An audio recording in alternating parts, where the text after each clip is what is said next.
Saudara-saudara, kita bersyukur kepada Tuhan. Hari ini kita akan tetap untuk melangsungkan pentafsiran dari Mazmur 23. Saudara-saudara, mari kita bersama-sama akan membaca kitab suci dari kitab Mazmur pasal ke-23. Kitab Mazmur pasal ke-23. Saya membaca sekali lagi ayat 5 dan ayat yang ke-6. Kitab Mazmur pasal ke-23 ayat ke-5.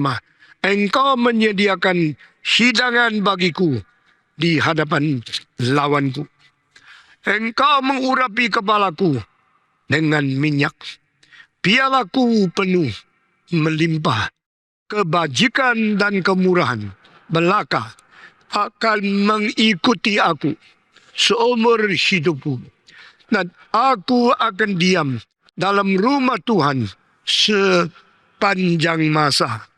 Atau anugerah dan cinta kasih-Mu mengikuti aku di belakangku secara seumur hidup. Dan aku tidak akan meninggalkan rumah-Mu, akan berada di dalam rumah Bapa untuk seumur hidupku. Mari kita berdoa sekali lagi. Berkatilah pembicaraan, penguraian firman ini, sehingga Roh-Mu sendiri memimpin kami masuk ke dalam kebenaran, masuk ke dalam kelimpahan, masuk ke dalam kekayaan daripada kebenaran Tuhan. Dengar doa kami Tuhan, kami serahkan semua di dalam tangan Tuhan.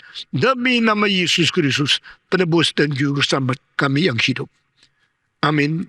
Kita memikirkan tentang Messianic Psalms pasal ke-23. Pasal 23 adalah syair mengenai keindahan hidup jikalau berada di dalam tangan Tuhan, yang lebih indah daripada syair apapun di dalam seluruh dunia. 3000 tahun yang lalu Raja Daud mengatakan, Allah Bapa adalah gembalaku. Tuhan menggembalakan aku dan Dia memimpin aku, memberi istirahat kepada aku, memberi kecukupan kepada aku, membangunkan jiwaku, memimpin aku ke dalam jalan yang benar. Semua kalimat ini sangat dibutuhkan oleh setiap orang di dalam dunia. Siapa yang tidak mungkin tidak ada kekurangan? Siapa yang tidak mungkin tidak ada keletihan? Siapa yang tidak mungkin tidak ada penyelewengan? Siapa yang tidak mungkin ada ketiduran? Siapa yang tidak mungkin tidak ada segala hal yang tercantum sebagai bahaya hidup di dalam Mazmur ini? Siapa yang tidak pernah dimusuhi oleh orang lain? Siapa yang tidak pernah mengalami ancaman kematian? Semua daripada hidup manusia tercantum di dalam satu pasal yang memberikan solusi, memberikan jalan keluar kepada kita. Di dalam kekurangan, Tuhan menyukupi. Di dalam penyelewengan, Tuhan membangunkan tubuh kita, jiwa kita, membawa kita masuk dalam jalan yang benar. Di dalam keletilesuan, Dia memimpin kita kepada air yang tenang. Kita boleh istirahat di dalam tangan Tuhan. Di dalam menghadapi kematian, Dia menyertai kita melewati lembah bayang-bayang maut. Adakah syair yang lebih indah dari syair seperti ini? Adakah penghiburan yang lebih besar seperti apa yang dikatakan di dalam kalimat-kalimat ini? The Lord is my shepherd, I shall not want.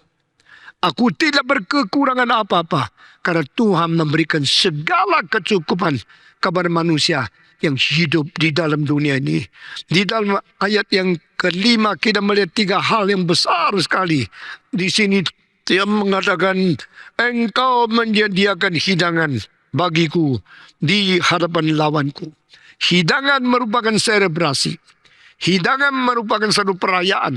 Hidangan mengingat akan kemenangan yang sudah terjadi. Setelah kita melewati lembah bayang-bayang maut, setelah kita mengalahkan kematian, kita sekarang diberi kemenangan dan diberikan hidangan yang besar. Hidangan ini diberikan di mana? Di depan musuh, di depan lawanku, sehingga setan yang melihat kita sudah diselamatkan, dia tidak bisa apa-apa lagi.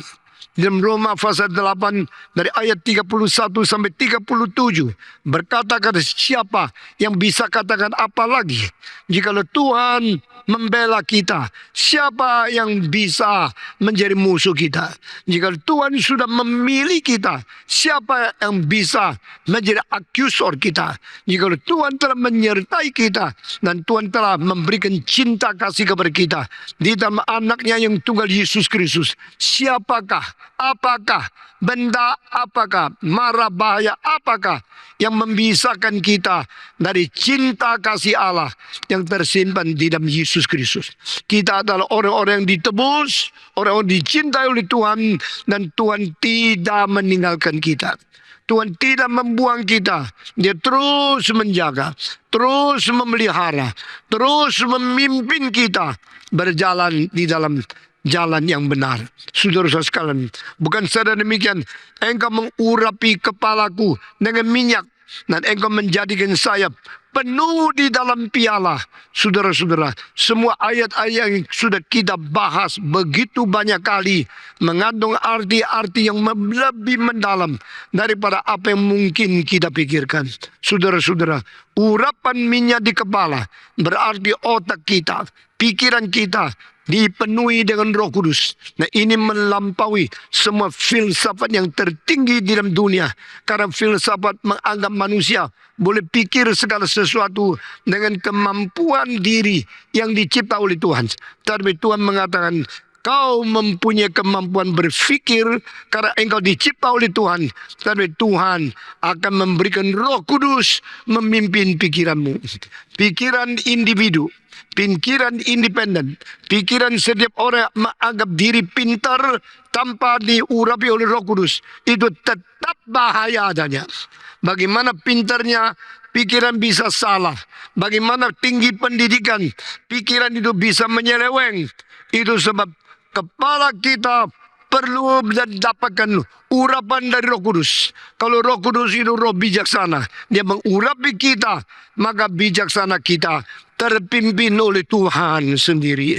Saudara-saudara, saya mengajar dan mempelajari, membeli dan memberikan pengajaran tentang filsafat sudah lebih 40 tahun.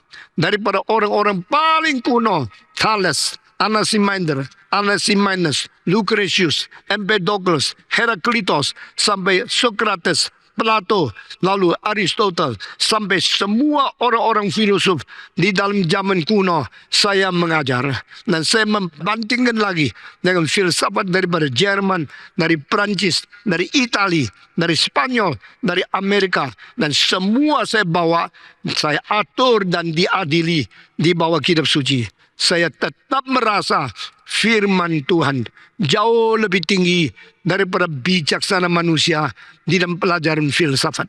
Saudara-saudara, sejak 2500 tahun yang lalu, Thales yang dipanggil sebagai bapak filosof orang Greka, sampai sekarang ini tidak ada pemikiran manusia yang tidak bisa atau tidak perlu diadili dan diberikan pencerahan dari firman Tuhan. Saudara-saudara sekalian, tidak ada pikiran yang dicipta oleh Tuhan adalah lebih pintar daripada Allah sang pencipta. Tidak ada rasio atau otak yang diciptakan oleh Tuhan melampaui Tuhan yang mewahyukan kebenaran di dalam kitab suci. Kita bersyukur kepada Tuhan. Itulah sebab orang jangan anggap diri pintar sehingga menjadi sombong. Orang jangan menganggap diri kaya sehingga menjadi congkak.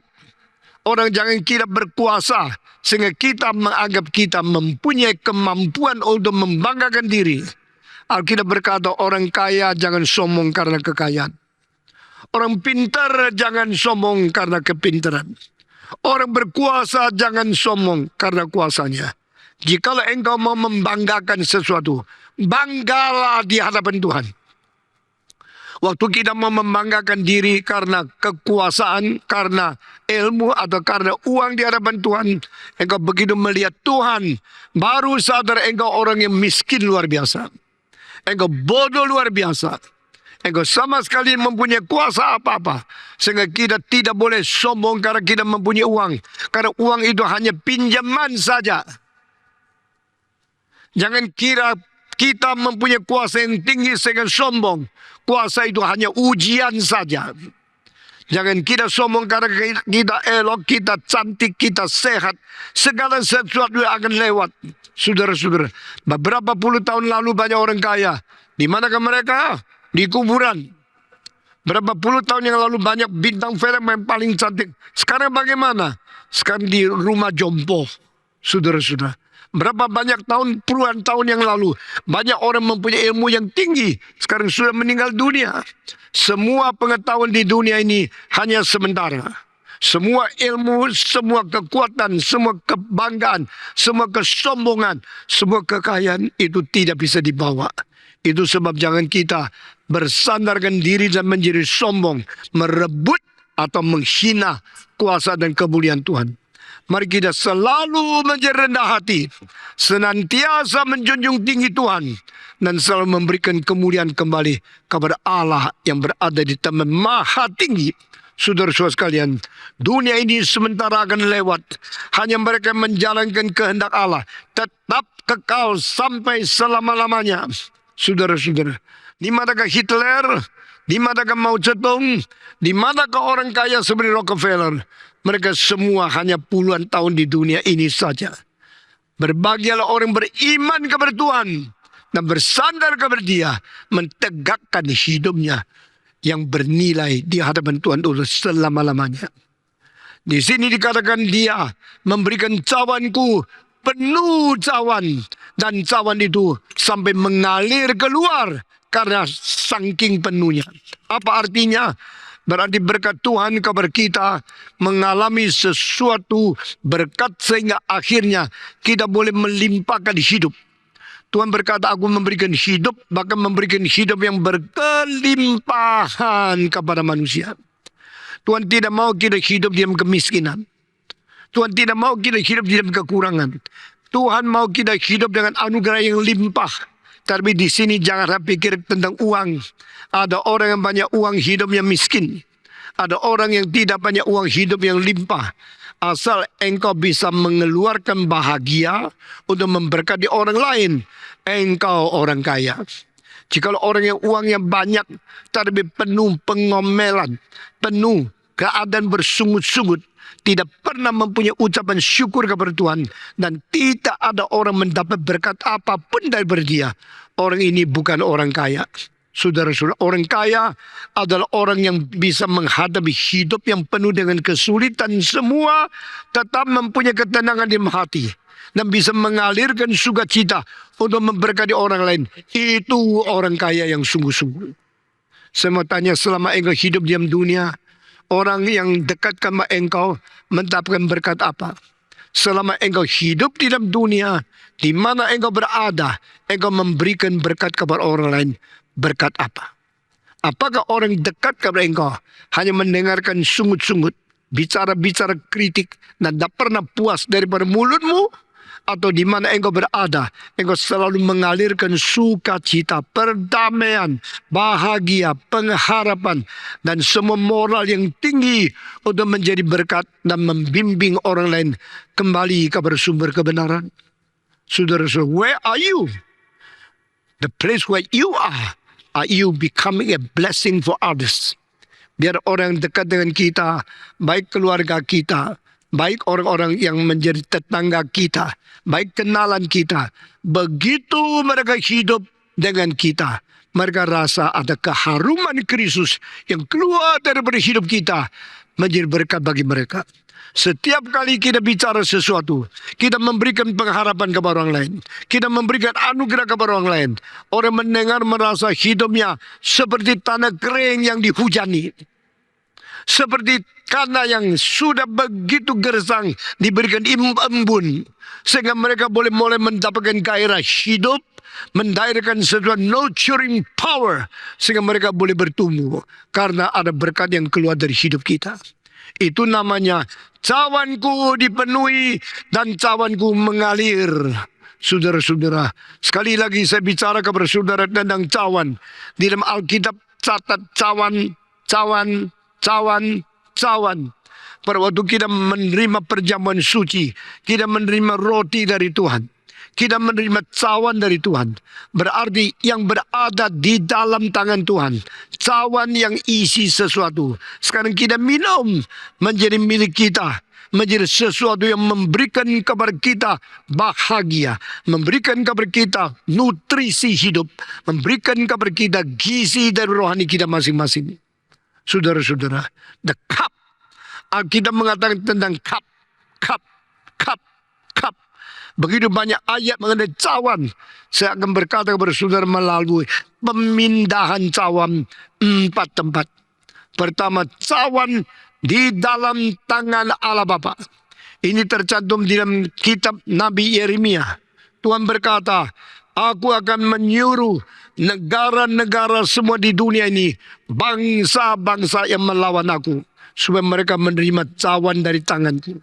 Setelah mereka menerima cawan kemarahanku, mereka akan mabuk-mabuk, mereka akan goncang-goncang, mereka akan jatuh ke kanan ke kiri, mereka akan rebah. Artinya apa? Tuhan menghukum semua raja dengan cawan kemarahan dari Tuhan. Setelah cawan itu keluar dari tangan Tuhan, masuk ke dalam mulut orang-orang yang dihukum oleh Tuhan, mereka setelah minum, mereka akan menjadi tidak bisa berdiri lagi. Mereka akan menerima murka Tuhan yang tidak mengampuni dosa mereka. Mereka menerima sesuatu kekuatan, bikin mereka mabuk-mabuk, akhirnya rebah, dan akhirnya tidak lagi berdiri lagi. Berarti ada kemarahan di dalam tangan Tuhan yang harus diterima oleh orang berdosa. Saudara-saudara, Tuhan menciptakan kita untuk apa? Untuk memuliakan Dia. Tetapi kemuliaan itu kurang karena apa? Karena dosa. Karena sekalian setelah berbuat dosa mengurangi kemuliaan Allah. Because all of us have committed sin and we make sure the glory of God. Pada waktu Allah tidak dipermuliakan. Pada waktu dosa telah merambat di dalam hidup kita.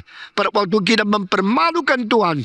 Maka Tuhan berkata, saya akan kirim cawan murkaku. Supaya semua yang minum, mereka akan rebah, jatuh, dan tidak bisa berdiri lagi.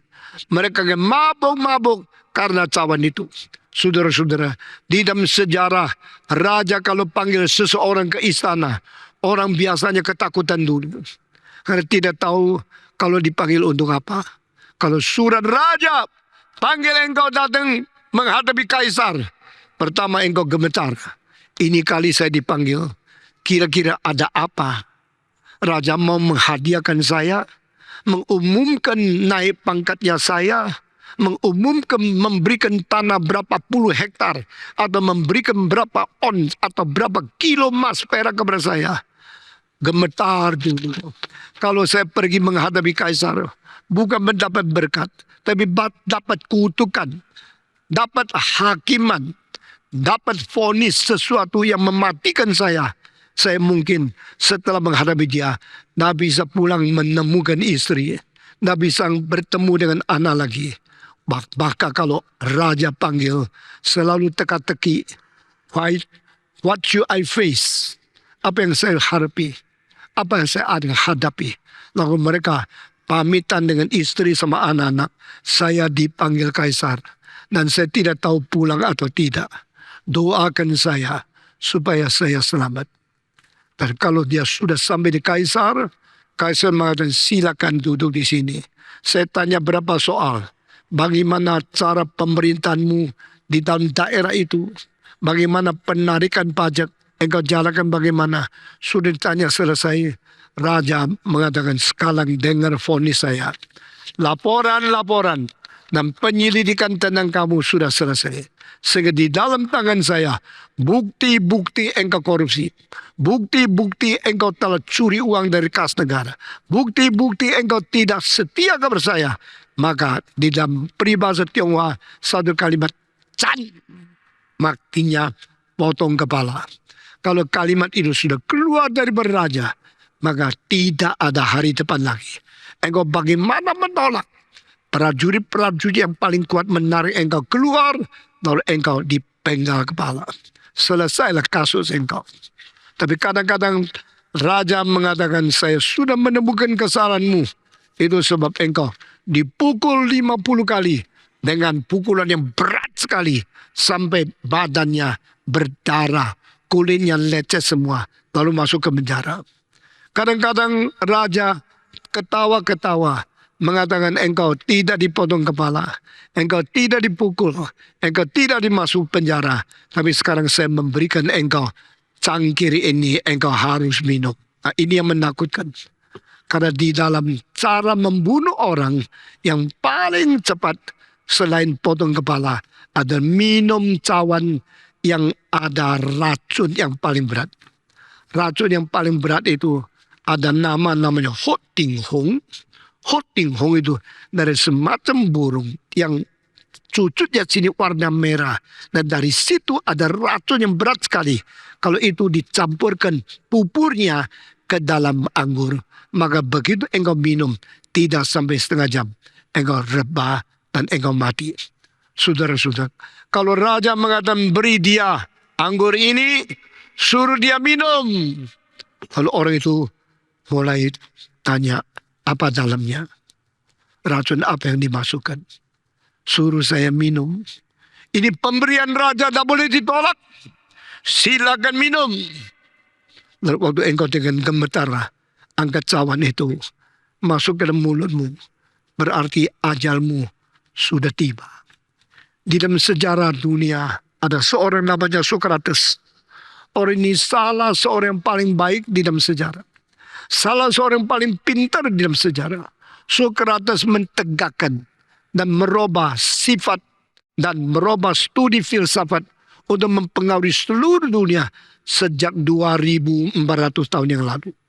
Dia divonis di dalam pengadilan tertinggi daripada Athena. Dia mempunyai dua dosa besar, harus mati. Apakah dua dosa yang besar yang divonis oleh pengadilan tinggi di dalam kota Athena?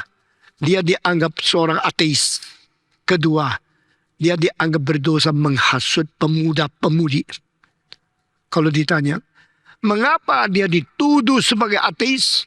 Sebab orang Athena, orang Greka, mereka percaya kepada dewa-dewa yang banyak.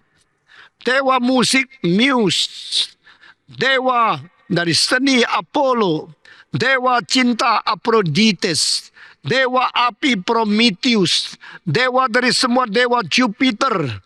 Saudara-saudara, orang Greka percaya dewa. Tetapi Socrates mengatakan, ini semua dewa bukan Allah. Saya tidak lagi percaya kepada dewa Prometheus. Saya tidak lagi percaya kepada dewa Jupiter. Saya tidak lagi percaya kepada dewa Ayo, dewa Aphrodite. Semua dewa saya tolak.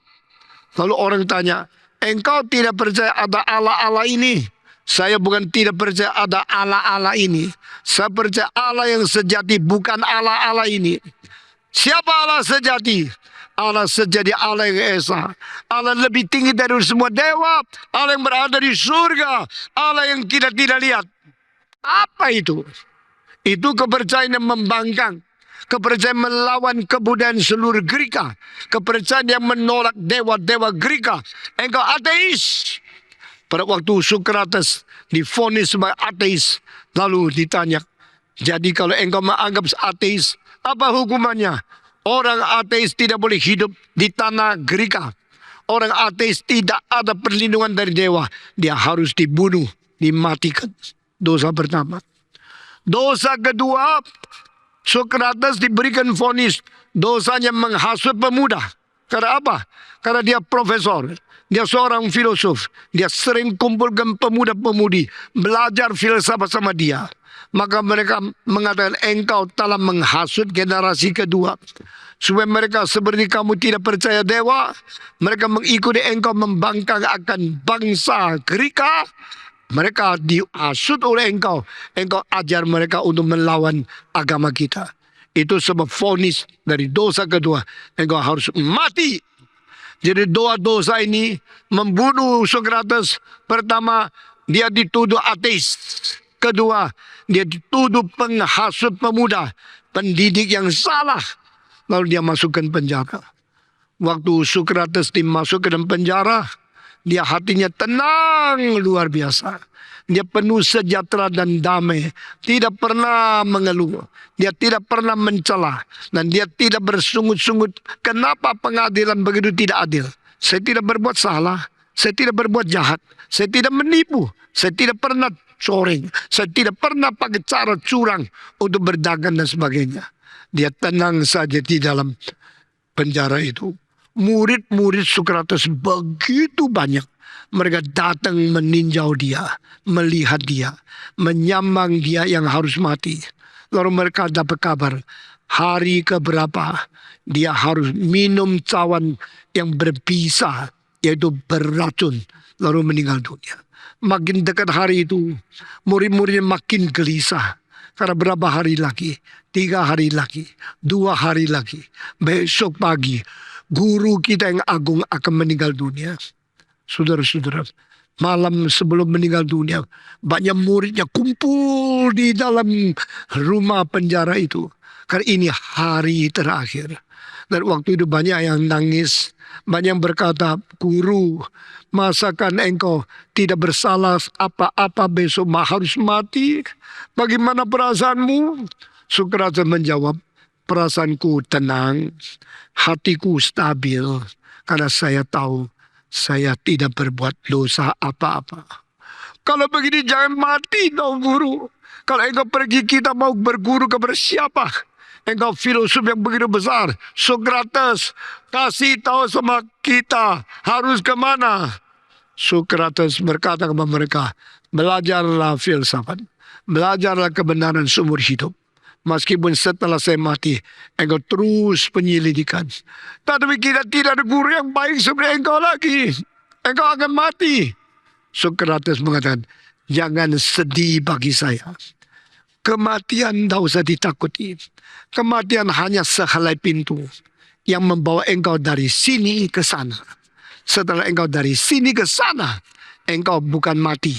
Engkau tetap hidup di dalam dunia yang lain.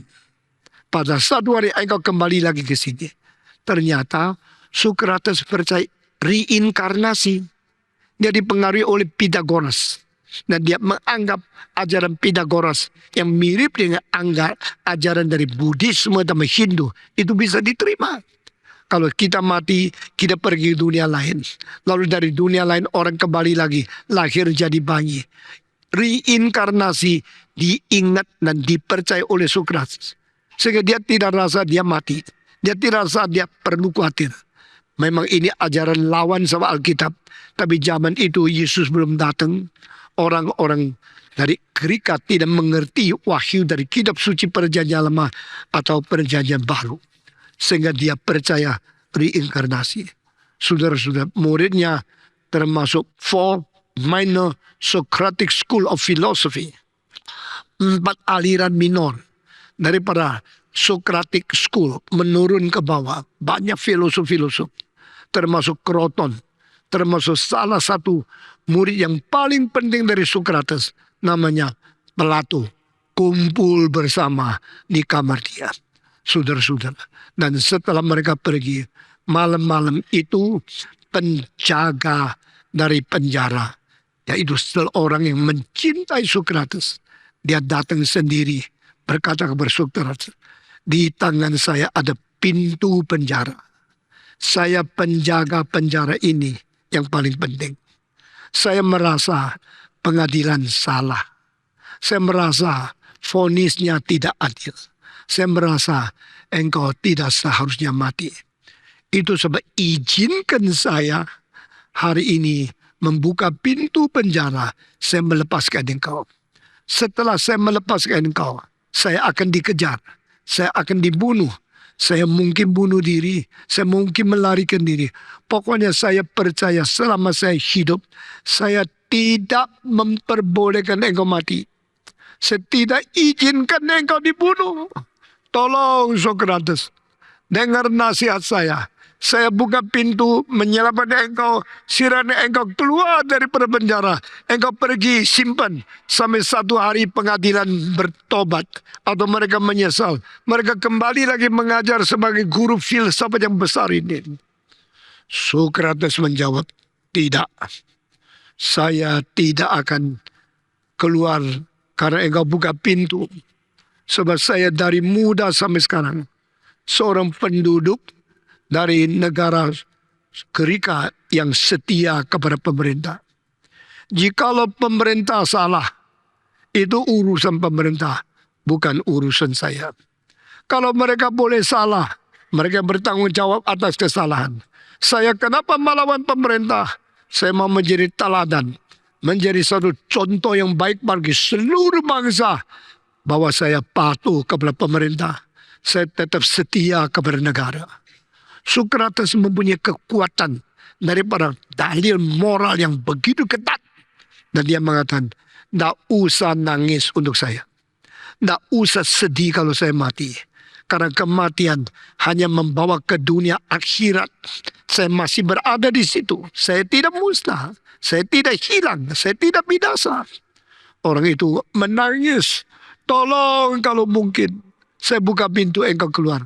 Sampai mati saya tidak akan keluar. Saya menyatakan saya seorang warga negara yang setia kepada negara. Yang taat kepada pemerintah. Kalau pemerintah vonis saya mati, saya mau mati. Saya menjadi seorang warga negara yang baik. Manusia yang begitu benar, begitu baik seperti Sokrates.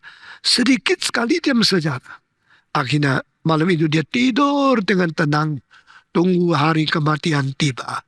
Besok pagi matahari terbit. Pintu boleh dibuka. Orang yang mau melihat dia hari terakhir boleh masuk. Murid-murid dia semua datang. Kelilingi tempat tidur. Di dalam kamar yang tidak ada jendela.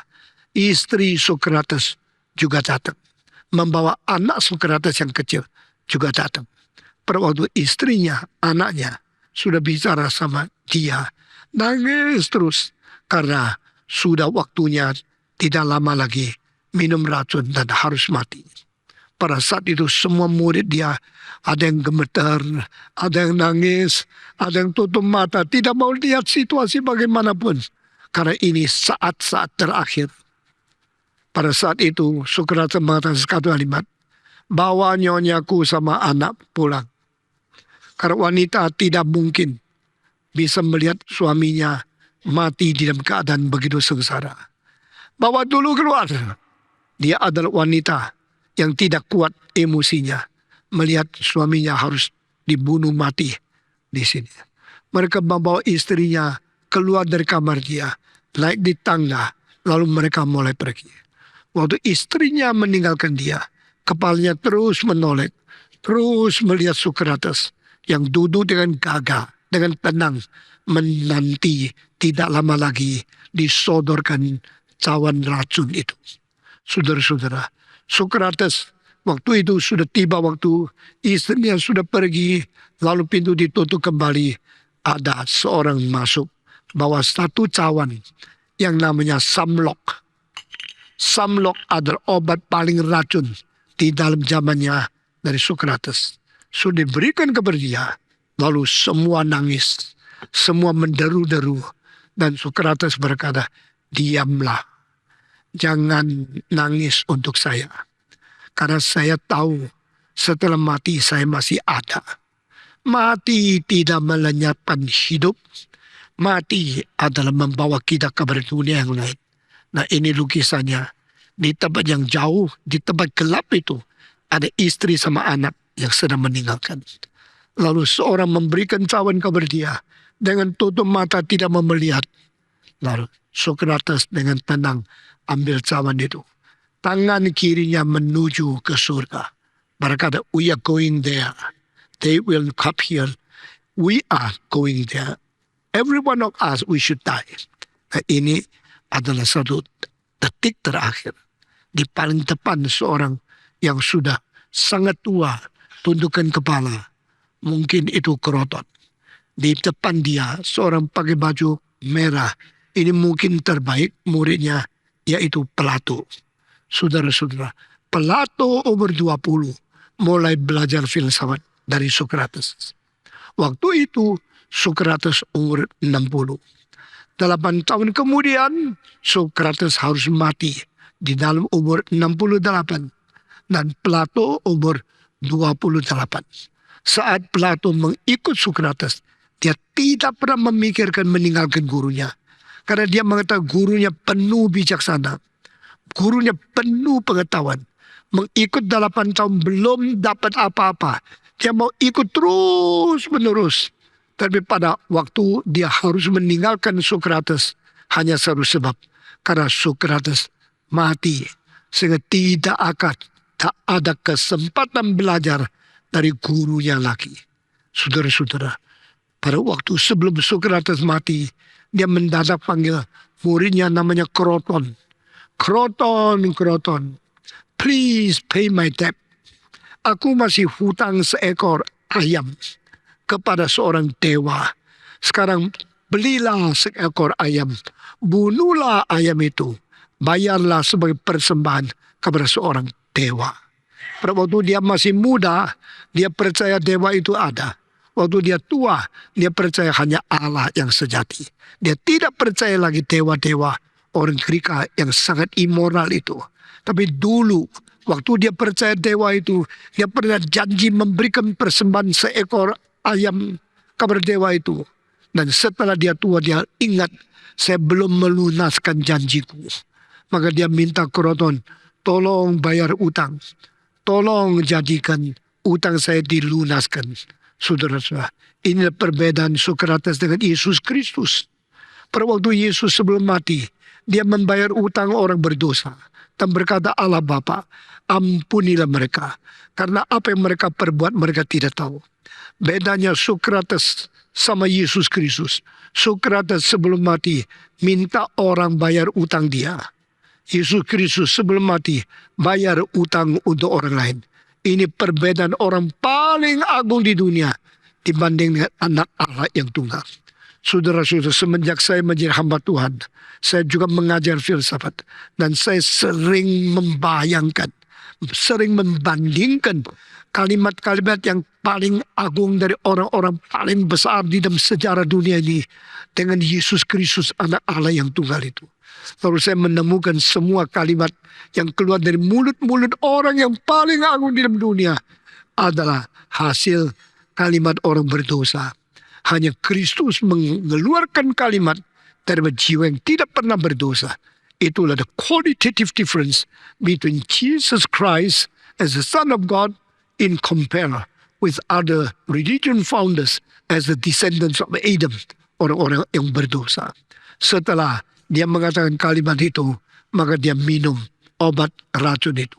Pada waktu minum obat racun itu, diberikan nasihat oleh orang yang memberikan samlok kepada Sokrates. Setelah engkau minum, tidak lama kemudian, kakimu akan kerinjingan, semutan, lalu pelan-pelan kehilangan sadar. Waktu engkau tidak boleh berdiri, kalau engkau berdiri langsung jatuh, karena tidak ada kekuatan untuk mengimbangi beratnya seluruh badan. Lalu engkau tenang saja di tempat tidur. Racun akan daripada kakimu pergi ke dengkulmu, pergi ke pahamu, lalu masuk ke dalam pinggangmu. Kalau itu racun sudah sampai pinggang, engkau mulai tidak ada perasaan apa-apa lagi. Tidak lama kemudian racun itu naik ke dalam jantungmu. Sudah langsung ke jantungmu. Engkau akan kejang. Sudah kejang. Engkau tidak bisa tahan. Lalu engkau akan pingsan. Engkau akan meninggal dunia. Saat itu, maka Sokrates dengan tenang terima semua obat racun di dalam tangannya. Lalu dia tunggu kematiannya. Saudara-saudara, di dalam sejarah ada Sokrates yang minum racun. Di dalam sejarah ada Yesus yang minum cawan pahit. Saya membandingkan kedua orang ini.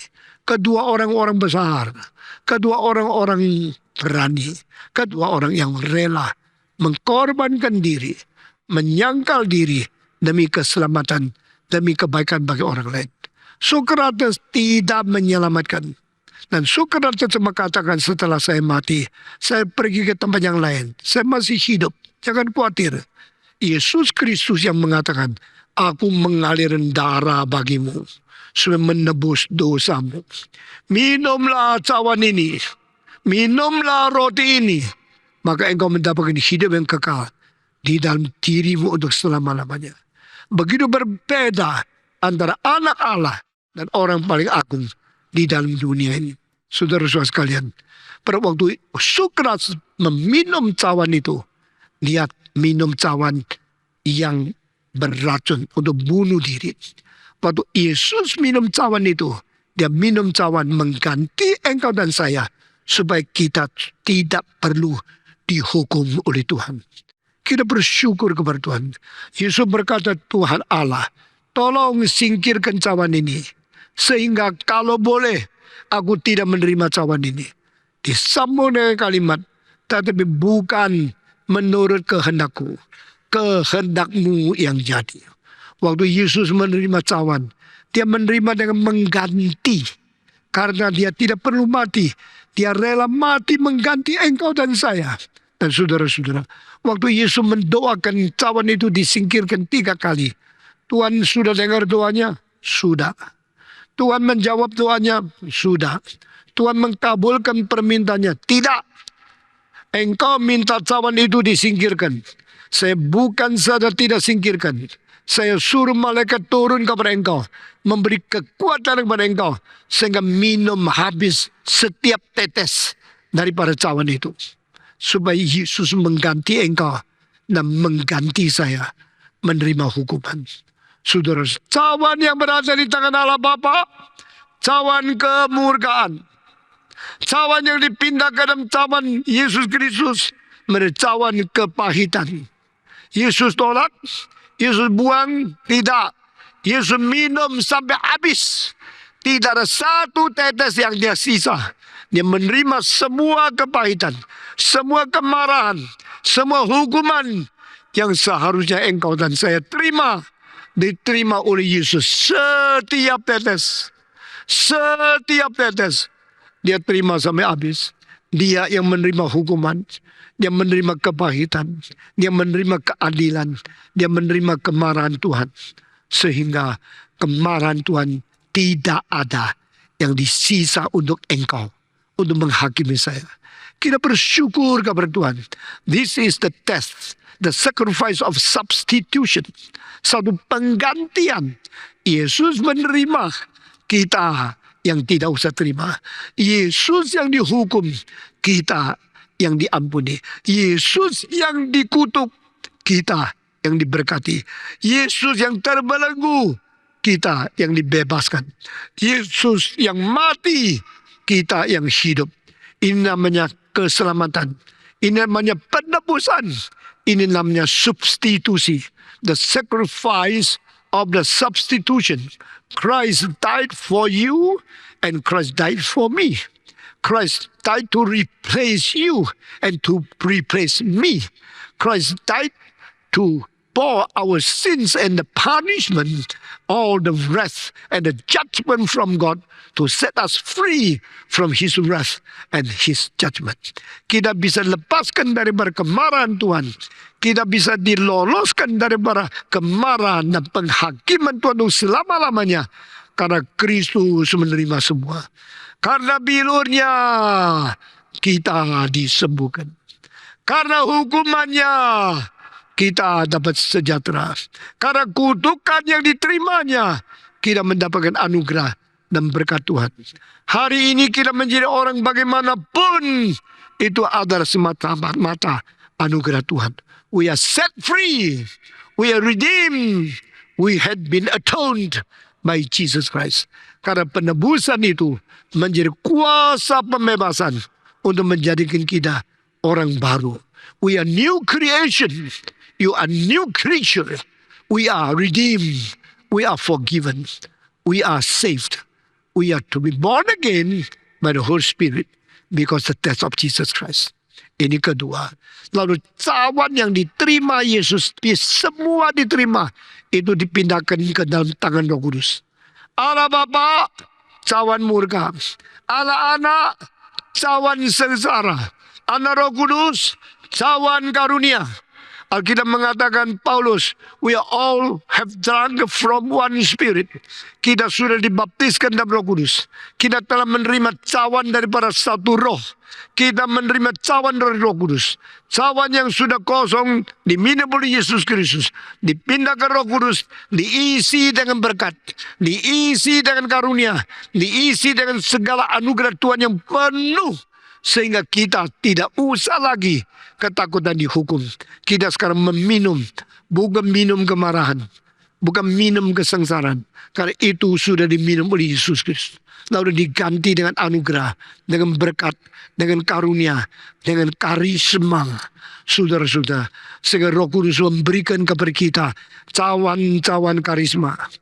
Orang Kristen, kita betul-betul menerima karisma. Kita betul-betul menerima anugerah Tuhan.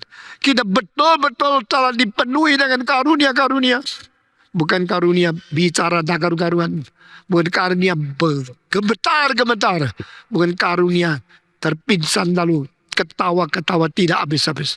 Karunia diberikan untuk apa? Untuk melayani gereja. Ada orang mempunyai karunia lidah fasih. Ada orang suka menyanyi. Ada orang mempunyai cinta kasih. Orang mempunyai kesabaran. Orang mempunyai toleransi. Orang mempunyai pintar berbicara. Berargumentasi. Ini semua karunia. Setiap orang Kristen ada karunianya. Dan setiap karunia diberikan untuk menjadi berkat bagi orang lain. Setiap orang Kristen ada karunia harus melayani jemaat. Saudara-saudara, saya diberi Tuhan ingatan yang sangat jelas. Saya diberikan Tuhan fasih lidah yang sangat jelas. Saya diberi Tuhan keadaan yang bisa berdiri lama berkhotbah. Semua ini karunia. Dan karunia itu jangan disimpan untuk dirimu sendiri. Karunia itu harus dibagikan ke orang lain. Jikalau Stephen Tong seperti orang Kristen yang tidak memperduli orang lain, hanya mempentingkan sendiri, selain dagang, selain cukup uang, tidur di rumah, menikmati segala untuk diri sendiri, bagaimana saya bisa hidup menjadi berkat? Tapi Tuhan menyuruh saya dengan karunia yang ada pada saya, selalu berdiri, selalu berkhotbah, selalu memberitakan firman untuk begitu banyak manusia. Saya bersyukur kepada Tuhan. Saudara-saudara, karunia-karunia yang ada di dalam tanganmu jangan disimpan, jangan dimonopoli, jangan dipakai sendiri. Harus engkau sadar bagaimana membagikan kepada orang lain dan menjadi berkat supaya orang lain berbagian seperti engkau. Paulus berkata supaya lebih banyak orang berbagian di dalam Injil yang kita miliki. That others take part in the benefit of the gospel of Jesus Christ. Saya bersyukur kepada Tuhan. Waktu saya umur 17 saya dipanggil Tuhan untuk menjadi pengkhotbah. Dan semenjak itu sampai hari ini saya tidak berhenti. Setiap hari berdiri. Kadang-kadang satu hari berdiri 8 jam. Sampai sudah umur 75. Setiap minggu, hari minggu saya masih berdiri kira-kira 7 jam. Saudara-saudara, di sini 2 kali kebaktian, di Singapura 2 kali kebaktian. Setiap hari minggu saya berkhotbah kepada lebih dari 4.000 manusia. Karena apa? Membagikan anugerah, membagikan berkat. Saudara-saudara, cawan ini tidak boleh kosong. Cawan anugerah Tuhan harus penuh. Cawan karunia harus penuh. Lalu luber, mengalir keluar, menjadi berkat bagi orang lain. Saya bersyukur kepada Tuhan. Selama saya hidup, saya tidak tahan anugerah untuk saya sendiri. Saya tidak egois, hanya pentingkan kenikmatan sendiri. Saya membagi terus, tak habis-habis bagi. Yang sudah dengar khotbah saya, 35 juta manusia yang sudah mengikuti kebaktian saya di dalam 60 kota yang besar. Di dalam kebaktian Indonesia, lebih 140 kota yang kita jadwalkan untuk kapin. Di seluruh dunia 600 kota yang saya bawa Injil kepada mereka. Hidup menjadi sharing, hidup menjadi giving, hidup menjadi denying, hidup menjadi sacrificing. Saudara-saudara, hidup yang tidak mengalir kepada orang lain adalah hidup yang buntu. hidup yang tidak pernah bagi-bagi menjadi berkat bagi orang lain adalah hidup yang egois. Hidup yang egois adalah hidup yang tidak pernah memiliki sukacita yang sejati. Dengar dua kalimat di bawah ini. Love cannot be perfect until it is shared. Joy cannot be kept for yourself until it is given. Cinta kasih tidak bisa sempurna kecuali cinta itu dibagikan ke orang lain. Sukacita tidak bisa dimonopoli karena itu akan membuntukan dan tidak membahayakan diri sendiri. Cinta baru bisa sempurna kalau cinta itu dibagi-bagikan. Sukacita baru bisa dipelihara kalau itu diberikan kepada orang lain. Saudara-saudara, saya pernah mempunyai seorang family. Dan family ini dia dijodohkan kepada seorang. Orang itu akhirnya tetap tidak mau dia. Padahal family saya ini, keponakan saya perempuan yang sangat cantik. Kenapa orang itu akhirnya tidak mau? Orang itu orang yang egois. Dia sampai umur 52 baru dikenalkan kepada family saya yang umur 23. Tetap tidak mau. Akhirnya saya tanya dia, kenapa begitu muda, begitu cantik, engkau tidak mau? Bolehkah jujur bilang sama saya? Waktu dia jawab, saya kaget. Puji Tuhan belum semaput. Dia mengatakan, saya tidak suka nikah. Karena uang yang saya untung, saya tidak mau bagi sama orang lain. Kalau saya nikah, nyonya ikut-ikut pakai uang lain. Padahal yang kerja setengah mati saya, yang pakai dia, kurang ajar dia bilang. Itu sebab semua perempuan inginnya memakai uang suami. Bikin suami kerja setengah mati. Itu nikah, itu untuk apa saya tidak tahu. Pokoknya saya tidak mau nikah. Nah sekarang dikenalkan, saya coba-coba. Kalau ada yang tidak mau pakai uang, saya mau nikah. Mana ada perempuan yang tidak mau pakai uang? Kosmetik uang, sisir rambut uang, pakai baju uang, naik mobil uang. Mana bisa ada perempuan yang tidak mau pakai uang? Pakai sedikit mungkin, sesedikit mungkin. Saya bukan sesedikit mungkin. Kamu pelit luar biasa. Apalagi kalau lahirkan anak, lebih banyak yang pakai uangku. Lalu saya kerja setengah mati uangnya, pakai istri, pakai anak, habis dong. Saya bilang puji Tuhan ada orang pakai. Kalau you bapak uang tidak ada orang pakai, besok paling unggul yaitu peti matimu paling besar itu aja. Saudara-saudara, dia pikir-pikir, sudahlah, saya nak nikah, saya kumpul uang lebih banyak. Besok tua saya lebih kaya dari orang lain. Berapa tahun lagi, dia ini dah mau, itu dah mau, ini kurang bagus, itu kurang bagus, ini dah cocok, itu dah cocok. Berapa tahun kemudian, saya umur 60, belum nikah. Akhirnya bukan ini dah mau, itu dah mau, terbalik. Ini dah mau dia, itu dah mau dia. Semua orang tidak mau dia. Karena dia sudah tua, sudah kurus, sudah jelek. Kemudian sekarang saya ingin nikah. Kita bilang sebenarnya, tidak ada lagi mau kamu. Engkau sudah tidak laku. Karena engkau terlalu pelit. Uang mau pakai sendiri. Tidak ada orang bisa semata pakai. Memang istri tidak boleh sembarang memboros uang yang susah setengah mati dicari oleh suami. Sederhana dan cukup saja. Tetapi kalau seorang laki-laki tidak mau nikah karena uangnya takut dipakai oleh orang lain, orang ini tidak mengerti hidup dan arti sesungguhnya. Kalau tidak ada orang sama-sama membagi sukacita kita, kita sendiri ketawa sama mati, juga tidak lucu, saudara-saudara. Jadi kita mempunyai uang pakai sendiri, tidak ada orang yang dapat berkat, kita tidak pernah menghadiahi dan membesarkan orang lain.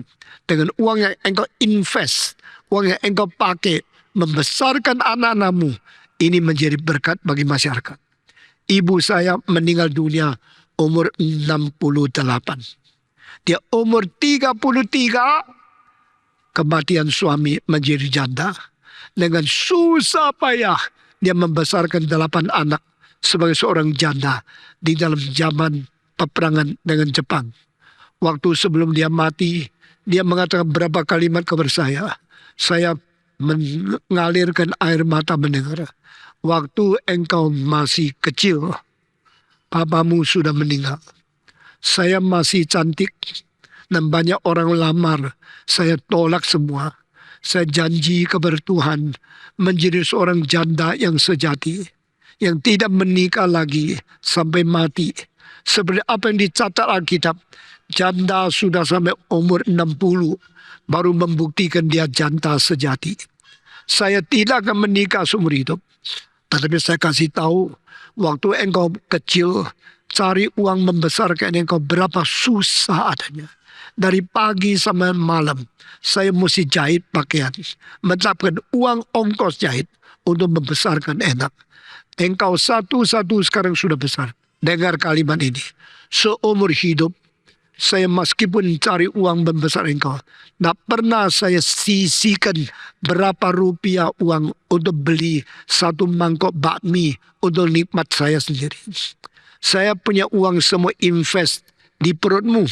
Jadikan engkau anak yang dewasa, pemuda yang sehat, sekolah yang cukup, sehingga engkau boleh menjadi orang yang berfaedah di masyarakat. Mama saya mempunyai 7 anak laki-laki, di antaranya 5 menjadi pendeta.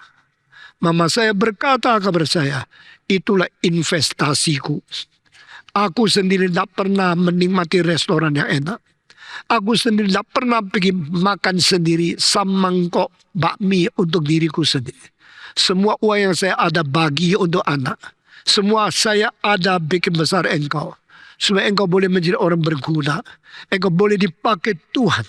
Engkau menjadi hamba Tuhan yang bermanfaat untuk umat manusia. Saya sangat terharu dengan kalimat-kalimat seperti itu. Seorang pemudi umur 33 yang masih cantik sekali, tidak mau nikah, maunya menjaga anak-anak piatu, maunya membesarkan mereka. Tuhan sudah mendengar doa, sehingga di antara 7 saudara, dia menyerahkan 5 menjadi hamba Tuhan. Saudara-saudara, waktu saya berada di Perancis, tanggalnya 18 September, waktu naik kapal terbang di Paris, saya melihat bahwa mama saya sudah meninggal. Saya dengan air mata naik ke kapal terbang, berdoa bersyukur kepada Tuhan. Tuhan, engkau pernah memberikan seorang ibu yang setia kepadaku. Seumur hidup berjuang, kerja susah-susah untuk menghidupkan aku. Sekarang yang berdoa untuk mendukung pekerjaanku sudah meninggal dunia. Saudara-saudara, dia meninggal tahun 1977. Waktu saya di Paris, dia di Bandung. Lalu kita cepat-cepat pakai kapal terbang, tiket yang baru pulang ke Bandung. Karena tiket yang lama harus tunggu 2 minggu lagi baru ada tempat. Kami sampai di Bandung melihat peti, melihat mama yang diformalinkan, penuh air mata.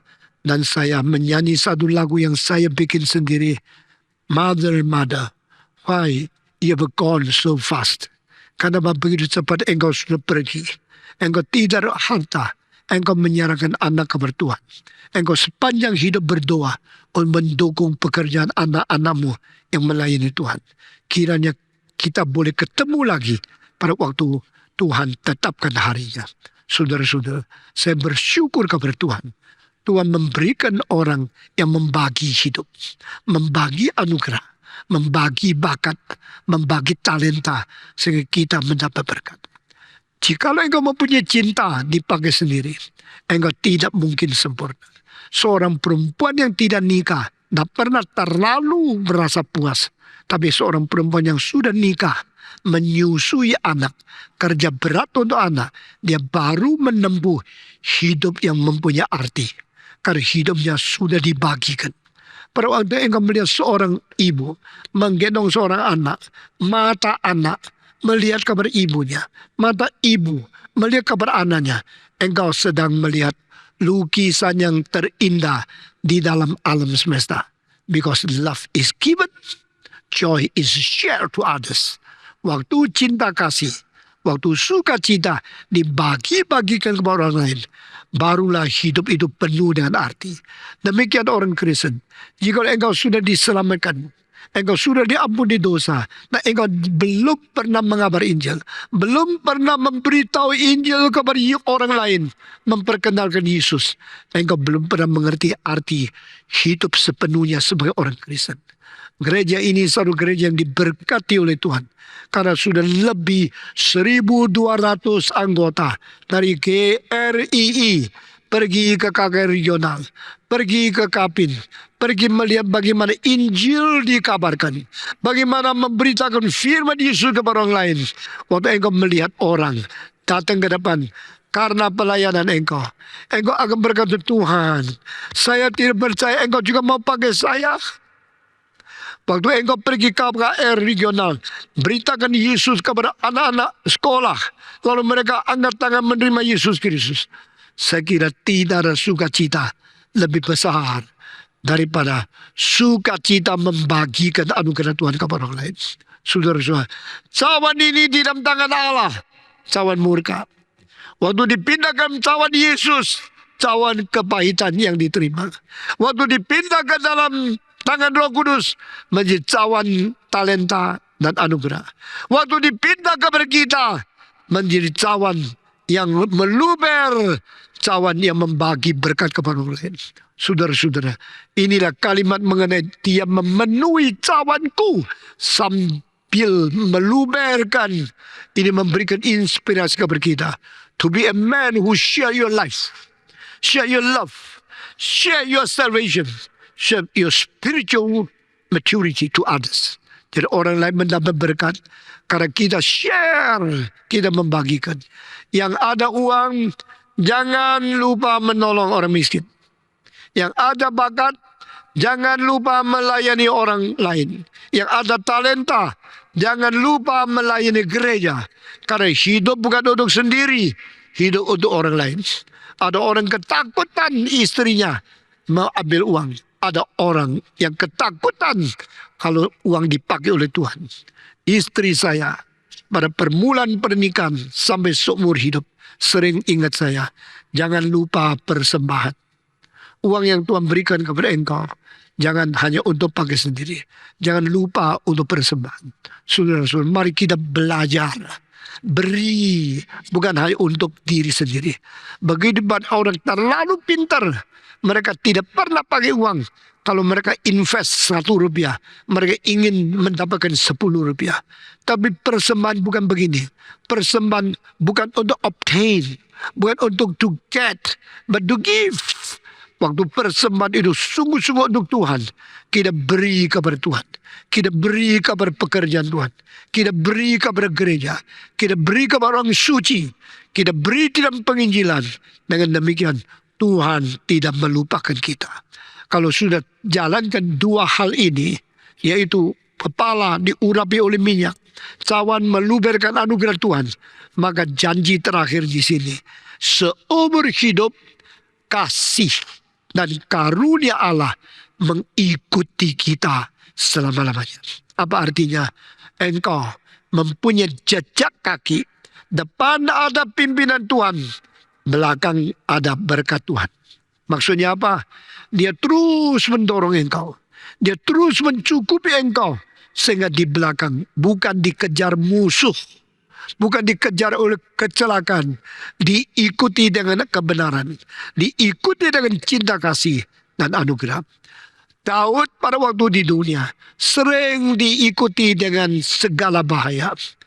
Saul yang iri dia, selalu suruh orang mencari dia, mengejar dia, kalau bisa membunuh dia. Tapi di dalam Mazmur 23, dia lihat ke belakang, bukan musuh mengejar, tapi cinta mengikuti. Dia lihat ke belakang, bukan musuh mau bunuh dia, tapi anugerah Tuhan memproteksi dia. Siapakah lebih berbahagia? Depan dipimpin oleh anugerah bijaksana kuasa Tuhan, belakang dilindungi dengan cinta kasih dan anugerah Tuhan, diikuti dengan pemeliharaan dari Tuhan, dari malaikat, dari kebenaran dia. Dengan keadaan demikian, dia berjanji kepada Tuhan, saya akan tinggal di rumah Tuhan Allah sampai selama-lamanya. Artinya apa? Saya tidak lagi cari sukacita di luar Tuhan. Saya tidak lagi berambisi mendapatkan sesuatu yang bukan diberikan sebagai berkat dari Tuhan. I will always only be satisfied within Christ. Only in my Lord Jesus Christ. In the realm of His protection. In the realm of His giving. I satisfy myself. Kiranya Tuhan memberkati kita. Menjadikan kita manusia seperti Mazmur 23. Tuhan gembalaku. Dan aku berdiam di rumah Dia sampai selama-lamanya. Hari ini saya mengumumkan selesai pasal 23 Messianic Psalms. Dan mulai minggu depan saya akan bicara pasal 24. Ingat kembali Psalms 23, 22, 24. Ini adalah Messianic Psalms. Mazmur 22 tentang kematian Yesus. Mazmur 23 tentang apa? Meskipun aku melewati lembah bayang-bayang maut. Berarti apa? Arti apa? Kebangkitan loh. Mazmur 22. My God, why have you forsaken me? Itu bicara tentang apa? Kematian Yesus. Mazmur 23. Yesus melewati lembah bayang-bayang maut. Berarti dia sudah bangkit. Mazmur 24 tentang apa? Kenaikan Yesus. Ini semua adalah Mazmur Mesianis. Mazmur tentang Kristus yang mati, yang bangkit, dan naik ke surga. Minggu depan kita mulai berkhotbah Mazmur 24. Mari kita berdiri bersama-sama. Kita membaca 23 dari awal sampai akhir satu kali lagi. Mazmur 23. Mazmur Mesias. Semua membaca. Tuhan adalah gembalaku. Takkan kekurangan aku. Ia membaringkan aku di padang yang berumput hijau. Ia membimbing aku ke air yang tenang. Ia menyegarkan jiwaku. Ia menuntun aku di jalan yang benar. Oleh karena namanya, sekalipun aku berjalan dalam lembah kekelaman, aku tidak takut bahaya. Engkau bersertaku, gadamu dan tongkatmu, itulah yang menghibur aku. Engkau menyediakan hidangan bagiku di hadapan lawanku. Engkau mengurapi kepalaku dengan minyak. Pialaku penuh melimpah. Kebajikan dan kemurahan belaka akan mengikuti aku seumur hidupku. Dan aku akan diam dalam rumah Tuhan sepanjang masa. Pasal 24 ayat 1 dan 2 semua membaca. 1, 2, 3.